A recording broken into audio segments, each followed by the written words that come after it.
Sveiki! Par aktualitātēm šīs nedēļas Strasbūras plenārsesijā Eiropas parlamentā. Tad Eiropas parlaments otrdien, uzsākot savu sesiju, ar pārliecinošu balsu vairākumu atbalstīja iniciatīvu izsniegt Ukrainai aizdevumu līdz 35 miljardiem eiro. Kā atmaksas nodrošinājumu izmantot iesaldētos Krievijas centrālās bankas aktīvus. Īsumā Ukraina aizdevumu varēs atmaksāt, izmantojot peļņu, ko ģenerē iesaldētie Krievijas aktīvi. Par šo iniciatīvu balsoja 518 deputāti, tostarp visi no Latvijas ievēlētie Eiropas parlamenta deputāti. 56 balsoja pret un 61 atturējās. Kas ir zīmīgi, lai maksimāli pātrinātu galīgo mehānismu apstiprināšanu padomē, parlaments šo mehānismu izskatīja pātrināti, neiesniedzot nekādus grozījumus, kas varētu kavēt tā apstiprināšanu. Šis ir spēcīgs signāls Ukrainai par mūsu apņemšanos to atbalstīt. Līdz tās uzvarai pret Krieviju, un arī nepārprotams vēstījums Krievijai, ka par tās nodarīto postažu un iznīcību Ukrainā tai nāksies maksāt pašai ar saviem līdzekļiem.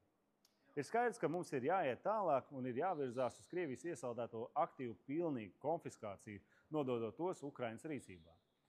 Politiskā ainava Eiropas parlamentā acīm redzami arī mainās. Vakar parlamenta vairākums atbalstīja priekšlikumu fiziskas Eiropas Savienības ārējās robežas infrastruktūras stiprināšanai, par ko jau gadiem cīnāmies gan kā Nacionāla apvienība Latvijā, gan Eiropas konservatīvo un reformistu grupas ietvarā Eiropas parlamenta līmenī. Plašu atbalstu saņēma gan iniciatīvu stiprināt Frontex, tās atbalstā dalībvalstīm ārējo robežu kontrolē, gan arī aicinājums nodrošināt atbilstošu finansējumu ārēju fizisku šķēršļu izveidei uz Eiropas Savienības ārējām robežām, kā arī atpakaļ atgriešanas centru izveidi ārpus Eiropas Savienības robežām. Lai gan kopumā rezolūciju atbalstu neguva, tas, kas ir svarīgi, ir redzamais apliecinājums, ka parlamenta vairākums tomēr beidzot redz tos izaicinājumus, ar ko saskars Eiropas Savienības ārējās robežas valstis, un to, cik nopietni ir nekontrolēts imigrācijas radītie riski.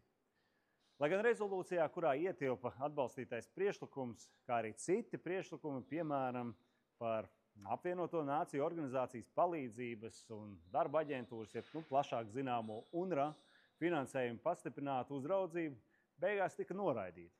Virknē deputāti tomēr pakļaujoties politisko vienošanos diktātam.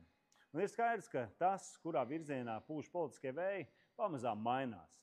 Eiropas Savienības likumdevēji trešdien parlamentā noraidīja budžeta rezolūciju, balsojot ar 360 par, pret 233, lai gan budžets balsojumā tika apstiprināts, pavadošais rezolūcijas neatbalstīšana atklāja pamatīgu šķelšanos pastāvošās koalīcijas iekšēnē.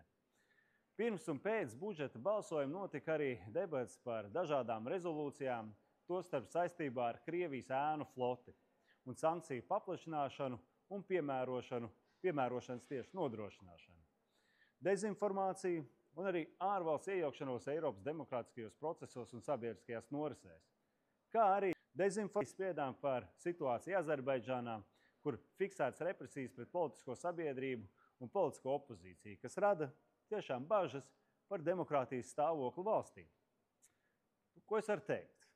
Noslēdzot šo sesiju, es varu teikt jums paldies, ka sekojat līdz norisēm.